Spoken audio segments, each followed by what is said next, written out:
How to fix Messenger not sending messages. Hey there, welcome back to the channel, and let's get right into this tutorial.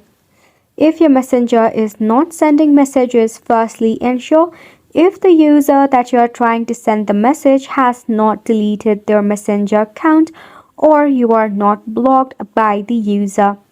Once you have rest assured of it, the number one reason why you face this issue is due to your internet connection.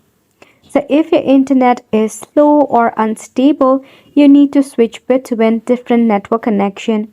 You can try to enable your mobile data or if possible, try to toggle on your airplane mode for a couple of seconds. Then you can turn it back off and connect to a better Wi-Fi connection. After that, you can again launch a messenger and type in the message. Another thing that you can try is launch your phone settings. In your phone setting, you need to head over and scroll down and select on apps. Check out all apps and in the search icon, search for Messenger. Over here, tap on Force Stop and OK.